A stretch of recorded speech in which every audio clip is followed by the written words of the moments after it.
Hello everyone, आज date है 9 अगस्त 2022 और द हिंदू न्यूज एनालिसिस में आपका स्वागत है। इस वीडियो में हम द हिंदू की इंपॉर्टेंट न्यूज़ को एग्जाम के पॉइंट ऑफ व्यू से डिस्कस करेंगे।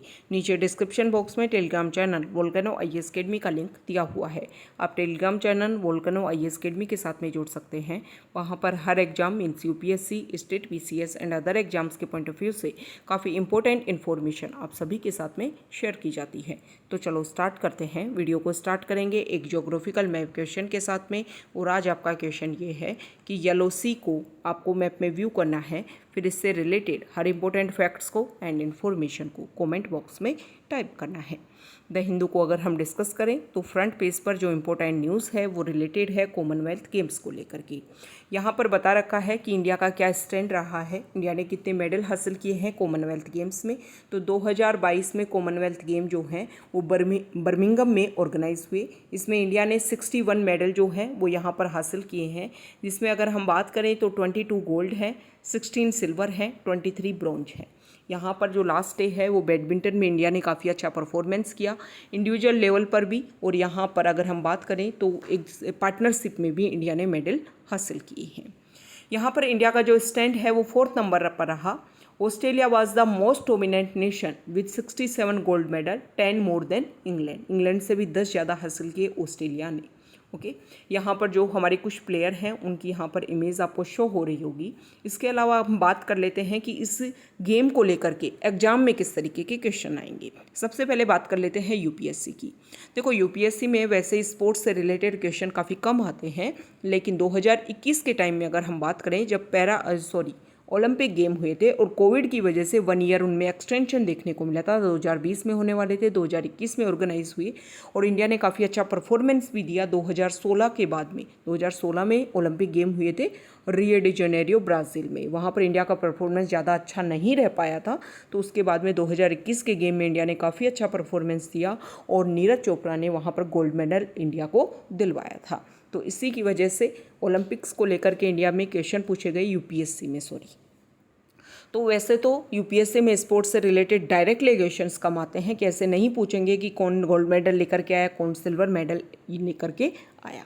तो यहाँ पर एक कॉमनवेल्थ से रिलेटेड, क्योंकि अब नेक्स्ट जो कॉमनवेल्थ गेम्स जो होंगे वो 2026 में ऑस्ट्रेलिया का जो स्टेट ऑफ विक्टोरिया है वहाँ पर इनको ऑर्गेनाइज करवाया जाएगा। तो 4 साल के लिए कॉमनवेल्थ गेम्स के जो भी डाटा हैं वो आपके लिए इम्पोर्टेंट हो जाते हैं। आपको सबसे पहले UPSC के हिसाब से कॉमनवेल्थ गेम्स की जो हिस्ट्री है वो थोड़ी सी व्यू करनी है। इसके अलावा एक ओवरव्यू करना है कि कितना इंडिया ने यहाँ पर स्टैंड किया है। ओके, बात कर लेते हैं स्टेट PCS की। स्टेट PCS में जो डायरेक्टली मेडल बेस पे भी क्वेश्चन पूछ लिए जाते हैं कि कॉमनवेल्थ गेम्स में इंडिया का क्या परफॉर्मेंस रहा।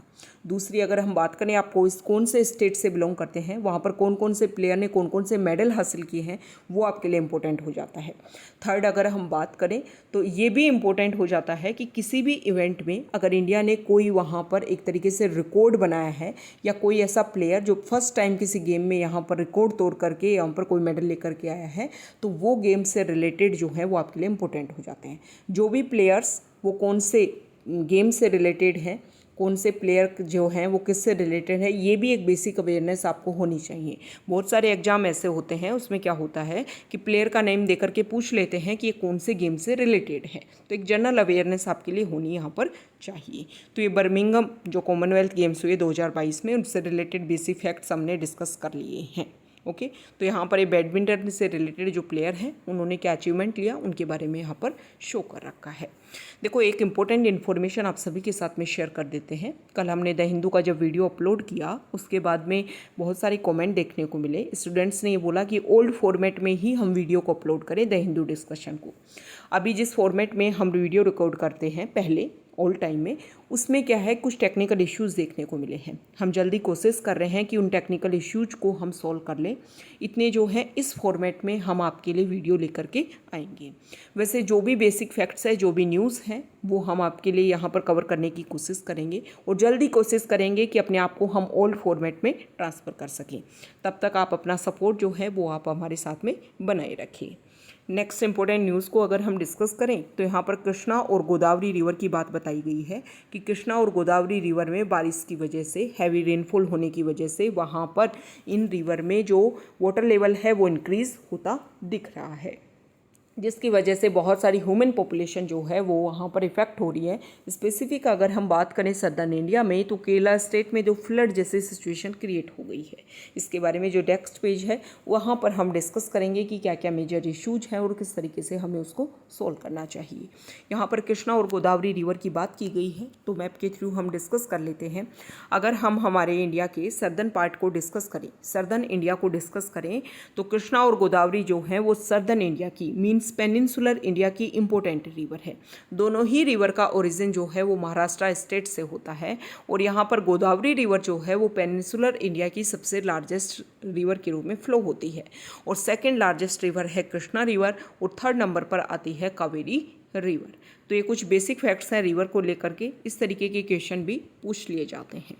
ओके, तो जब भी कोई रिवर आप डिस्कस करो, उसका ओरिजिन प्लेस, कौन कौन से स्टेट से फ्लो होती है, और सबसे इंपॉर्टेंट बात, किसी भी रिवर की राइट बैंक ट्रिब्यूटरी और लेफ्ट बैंक ट्रिब्यूटरी जो है वो आपको पता होना चाहिए।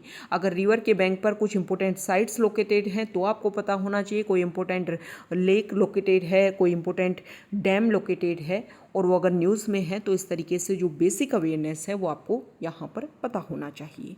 ओके, नेक्स्ट इंपॉर्टेंट न्यूज़ है, महाराष्ट्र में आप सभी को पता है पॉलिटिकल इशू देखने को मिला, नई गवर्नमेंट बनी, नई गवर्नमेंट जो है अब वहाँ पर कैबिनेट का एक्सपेंशन देखने को मिलेगा।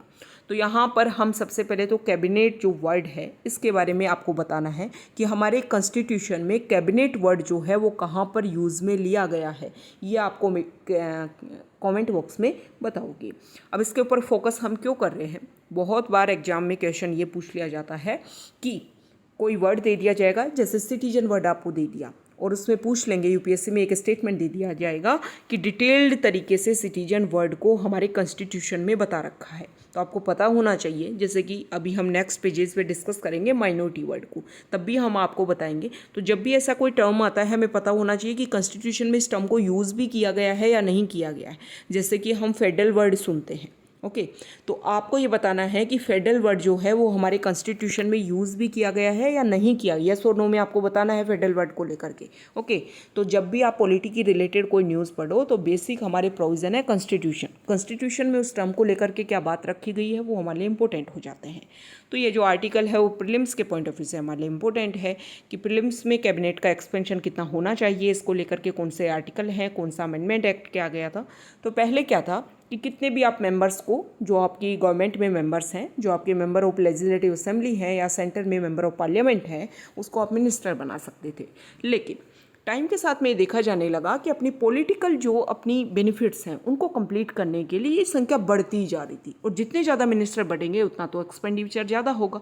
तो इसको कंट्रोल करने के लिए फिर क्या किया गया, 91st कॉन्स्टिट्यूशनल अमेंडमेंट एक्ट 2003 में लाया गया।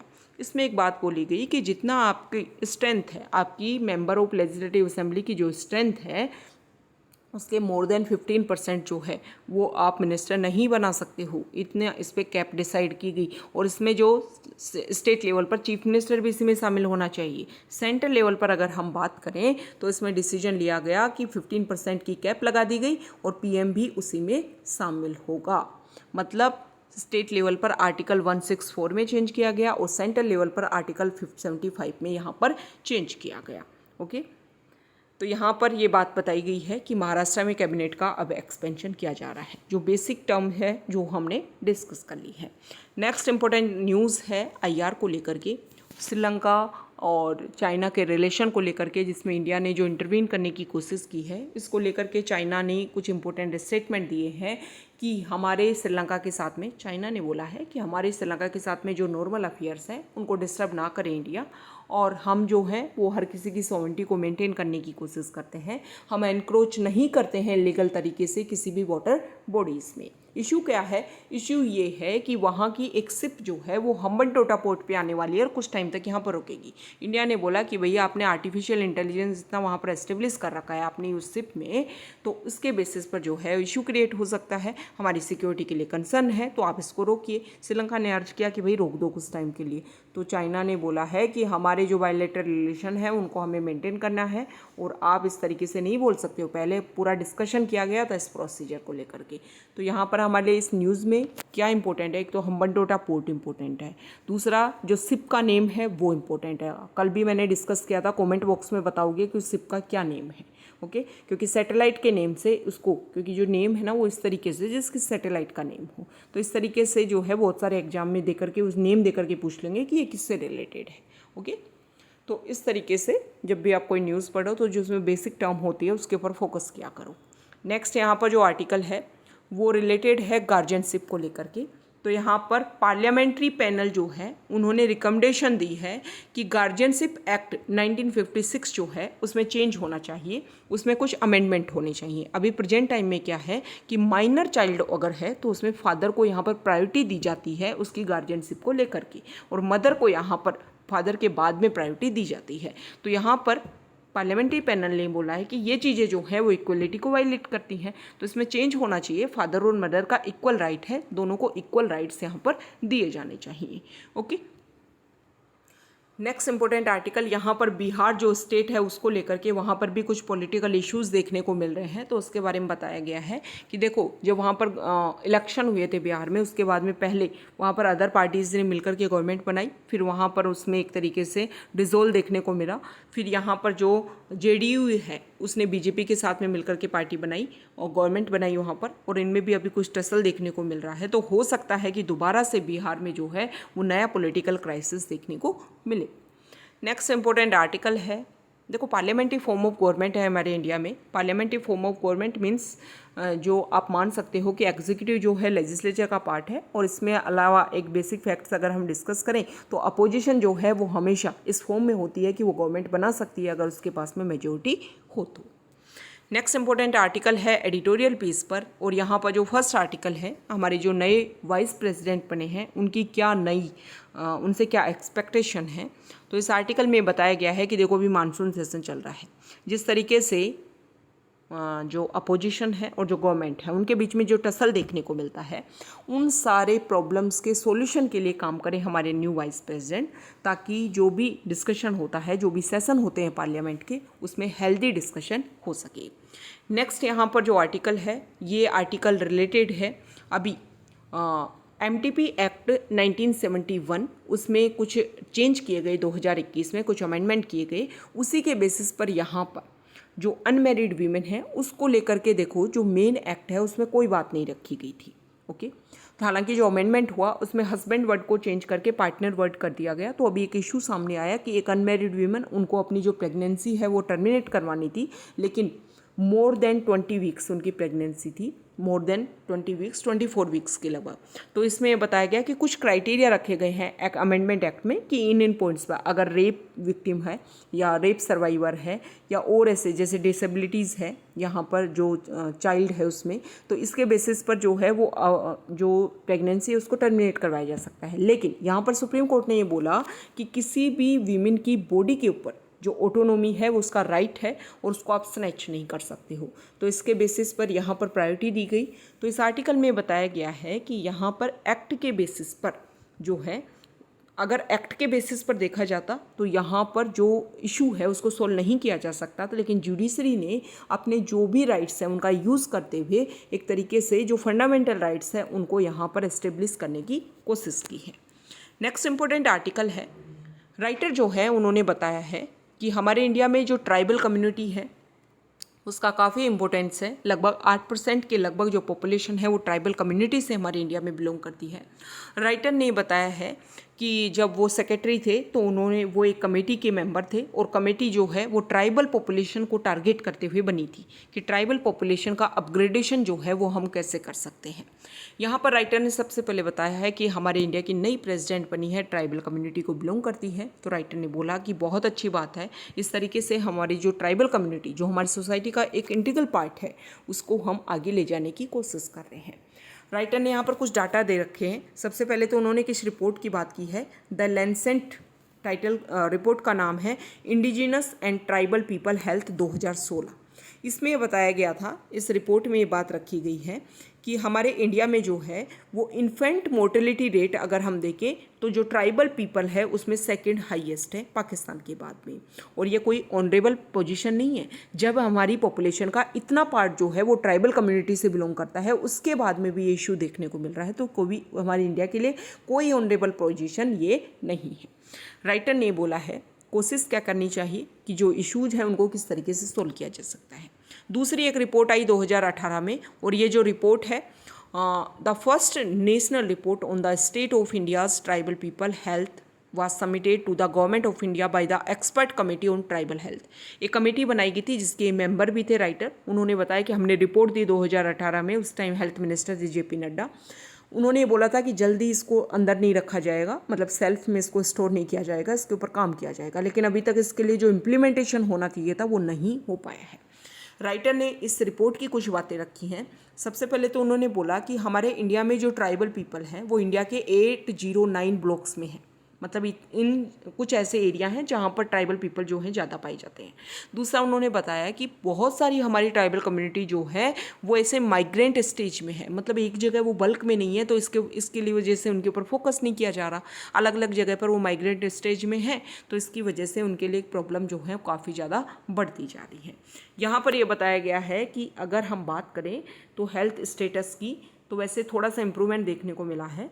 1988 में 135 जो है वो 5 साल से नीचे जो बच्चों की डेथ हो जाती है उनकी संख्या थी 135। अभी संख्या जो है वो 57 हो गई है, लेकिन फिर भी जो है वो ST जो कम्युनिटी है उनमें अगर हम कंपैरिजन करें तो सबसे ज़्यादा जो है वो ट्राइबल कम्युनिटी में ही है। चाइल्ड माल न्यूट्रिशन की अगर हम बात करें तो पूरे इंडिया में जितना है उसका 50% जो है वो ट्राइबल पॉपुलेशन में है।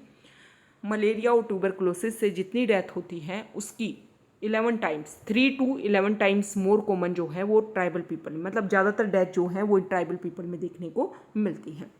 अब आप देखो कि इंडिया की पॉपुलेशन का 8.6% है, लेकिन जितनी डेथ होती है मलेरिया की वजह से उनकी आधी जो है वो तो ट्राइबल पीपल के बच्चों में ही हो जाती है, ट्राइबल पीपल लोगों की ही हो जाती है। माल न्यूट्रिशन की अगर हम बात करें, मलेरिया एंड मोर्टेलिटी जो है वो रेगुलर बढ़ती जा रही है ट्राइबल पीपल में, और बहुत ही डिफ़िकल्ट स्टेज ये बनती जा रही है। तो इसके लिए क्या करना है, इसके अलावा और भी इशूज़ की बात की गई है, जैसे कि hypertension, diabetes, mental health problem, depression, addiction leading to cancer, suicide, ये सब कुछ इंक्रीज़ होता जा रहा है ट्राइबल एडल्ट्स में। तो इसके लिए क्या किया जाना चाहिए, किया ये जाना चाहिए कि यहाँ पर इन्होंने रिकमेंडेशन दी। इन्होंने ये बताया कि पहले तो हमें जो ट्राइबल पीपल हैं उनकी संख्या को और किस किस तरीके से उनकी पॉपुलेशन पाई जाती है उसके ऊपर फोकस होना चाहिए। फिर उसके लिए हमें एक ट्राइबल पॉलिसी लेकर के आए हेल्थ से रिलेटेड, और ये जो ट्राइबल पॉलिसी है वो फोकस करे इन ट्राइबल पीपल के ऊपर ताकि जो इश्यूज हैं उनको सॉल्व किया जा सके। फिर यहाँ पर उन्होंने वही बात बताई कि रिपोर्ट दी लेकिन अभी तक उसका कुछ रिजल्ट नहीं हुआ है। तो राइटर ने बोला है कि जिस तरीके से हमारे इंडिया की जो फर्स्ट पोजीशन है प्रेसिडेंट ऑफ इंडिया की, उसमें हमने ट्राइबल पीपल को यहाँ पर स्थान दिया है। इससे लगता है कि जल्दी जो गवर्नमेंट जो है वो ट्राइबल कम्युनिटी के ऊपर फोकस करेगी।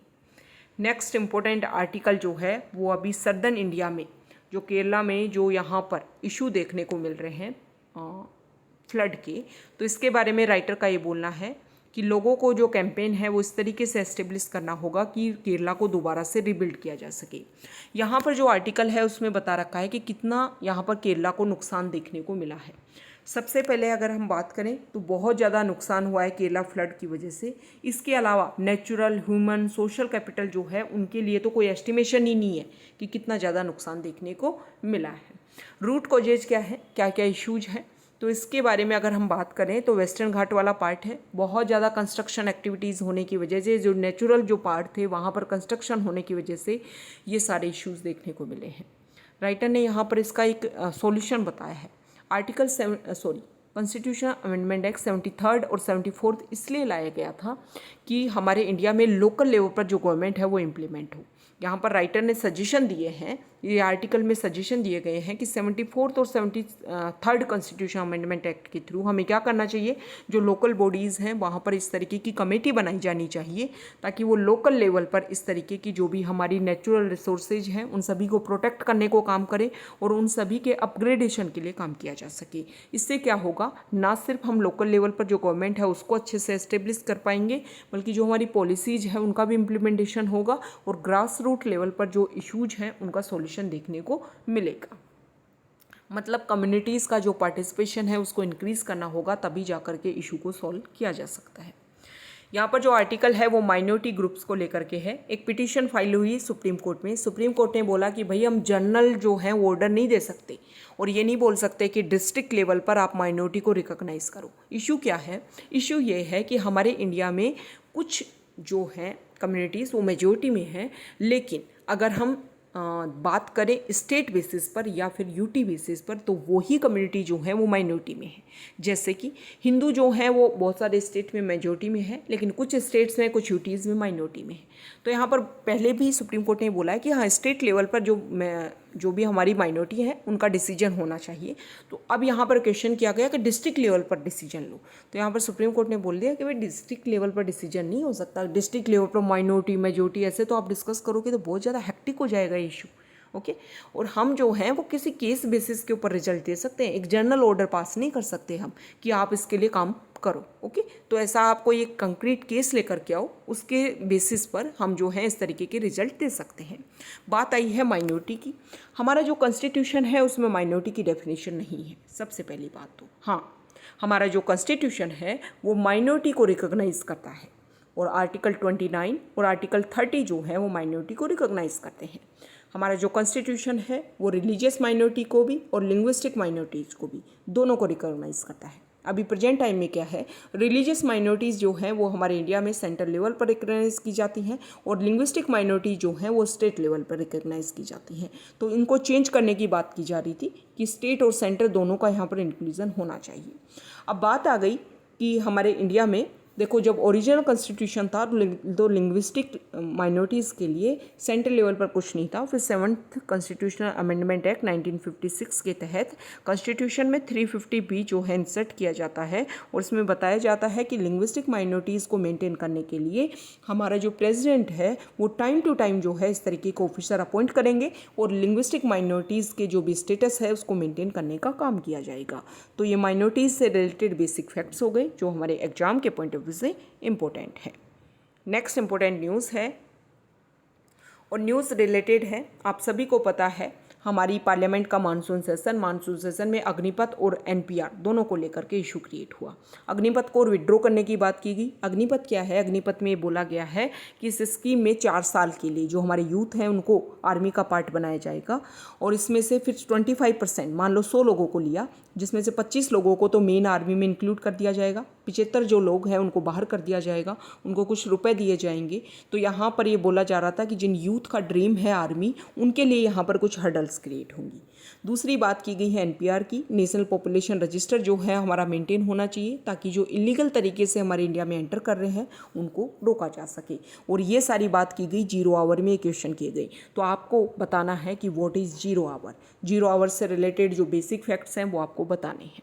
नेक्स्ट यहाँ पर जो आर्टिकल है वो इलेक्ट्रिसिटी बिल को लेकर के है। नया इलेक्ट्रिसिटी बिल लाया गया है और इसमें बात रखी गई है कि जिस तरीके से अभी क्या होता है, आपका फ़ोन अलग अलग कंपनी के फ़ोन हैं, अलग अलग कंपनी के उसमें सिम है, सेम इसी तरीके से अलग अलग मतलब प्राइवेट इन्वेस्टर जो हैं वो इलेक्ट्रिसिटी कम्युनिकेशन में आएंगे और इलेक्ट्रिसिटी जो है उसमें इलेक्ट्रिसिटी प्रोड्यूसर के रूप में वो काम करेंगे ताकि आप फिर रेट के बेसिस पर जो है वो आप अपना कनेक्शन ला सको। तो इसके लिए नया बिल लाया जा रहा है। तो इसमें यहाँ पर जो अपोजिशन है उन्होंने प्रोटेस्ट भी किया है कि जो फार्मर्स हैं उनके जो राइट्स हैं उनको यहाँ पर स्नैच किया जाएगा और जो फार्मर प्रोटेस्ट के टाइम में जो उनको एक राइट्स देने की बात की गई थी उनको यहाँ पर सिक्योर नहीं किया जाएगा।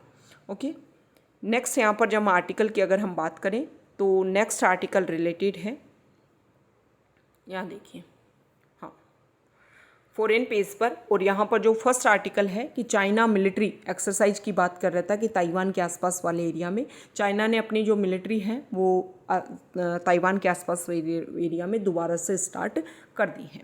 नेक्स्ट जो आर्टिकल है वो रिलेटेड है कि यूएस और ईरान के बीच में जो न्यूक्लियर डील है उसको लेकर के लंबे टाइम से डिस्कशन चल रहा था। तो यहाँ पर यूरोपियन यूनियन ने अपना फाइनल जो टेक्स्ट है उसको रिलीज़ किया है कि इन पॉइंट्स के ऊपर डिस्कशन हुआ है। अभी ईरान और यूएस जो है वो अपने एडमिनिस्ट्रेशन लेवल पर डिस्कशन करेंगे और फिर इसमें किन किन पॉइंट्स पर वो सहमत होते हैं, फिर रिजल्ट निकल करके आएगा। अगर ये न्यूक्लियर डील साइन होती है तो इंडिया के लिए भी काफ़ी बेनिफिशियल रहेगा, क्योंकि हमने जो ईरान है उसमें चाबहार पोर्ट डेवलप किया था ताकि उसका यूज़ करते हुए हम सेंट्रल एशियन कंट्रीज़ तक अपनी रीच बना सकें। तो अगर ये रिस्ट्रिक्शन सारे हटते हैं तो हम ऑयल का भी यहाँ से एक्सपोर्ट इंपोर्ट हो पाएगा इंडिया के लिए, वो भी बेनिफिशियल रहेगा और चाबहार पोर्ट के थ्रू हमारी जो कनेक्टिविटी है वो भी बन पाएगी। नेक्स्ट यहाँ पर अगर हम बात करें तो आर्टिकल रिलेटेड है यूएस को लेकर के। यूएस की जो सीनेट है उन्होंने क्लाइमेट और हेल्थ बिल को अडॉप्ट कर लिया है और जल्दी नेक्स्ट वीक में जो है वहाँ के हाउस ऑफ रिप्रेजेंटेटिव जो मेंबर्स हैं वो भी इस बिल के ऊपर डिस्कशन करेंगे। अब यहाँ पर एक क्लाइमेट और हेल्थ बिल क्या है, आप सभी को पता है क्लाइमेट जो है प्रेजेंट टाइम में काफ़ी बड़ा इशू है। यूएस बार बार बहुत अच्छे जो हैं वो टारगेट भी यहाँ पर सेट करता है। तो अभी वहाँ की जो पार्लियामेंट है उसके ऊपर जब डिस्कशन करेगी, अपने रिजल्ट लेकर के आएगी, तो जो भी टारगेट यूएस सेट किए हैं उन सभी को अचीव किया जाएगा। इसमें यह बताया गया है कि जो भी वहाँ पर जो पॉपुलेशन है अगर वो इलेक्ट्रिक कार को यहाँ पर अडॉप्ट करेगी तो उनको कुछ टैक्स में छूट दी जाएगी, उनको कुछ यहाँ पर इंसेंटिव भी दिए जाएंगे। इसके अलावा अगर हम बात करें तो अदर कंट्रीज़ में भी अगर एमिशन ज़्यादा हो रहा है उन सभी को सपोर्ट करने के लिए भी मनी इन्वेस्ट करेगा यूएस। ये सारी बातें इन बिल में रखी गई हैं। तो ये हमने द हिंदू न्यूज़पेपर का डिस्कशन किया है। आपके लिए इम्पोर्टेंट बात है, हमारी जो आज़ादी सीरीज है उसको आप व्यू कीजिए। आपको लग रहा होगा कि उसमें हम क्या डिस्कस कर रहे हैं। उसमें हम कुछ नहीं, सिर्फ हमारा इंडियन फ्रीडम स्ट्रगल मूवमेंट जो था उससे रिलेटेड मीन्स हमारी मॉडर्न हिस्ट्री के जो क्वेश्चंस हैं उनको क्वेश्चन एंड आंसर सीरीज में हम वहाँ पर डिस्कशन कर रहे हैं। 75 ईयर ऑफ इंडिपेंडेंस को हम सेलिब्रेट कर रहे हैं। आपको पता होना चाहिए कि हमारे इंडियन फ्रीडम मूवमेंट किस तरीके से चला था और किस तरीके से इंडिपेंडेंस जो है वो हमने अचीव की थी। तो इन सभी के लिए जो बेसिक चीज़ें हैं वो आपको पता होनी चाहिए और वो आपको पता होंगी। उन क्वेश्चन एंड आंसर सीरीज़ के थ्रू आप अपनी मॉडर्न हिस्ट्री को भी कंप्लीट कर सकते हैं और वो आपके लिए काफ़ी बेनिफिशियल रहेगा।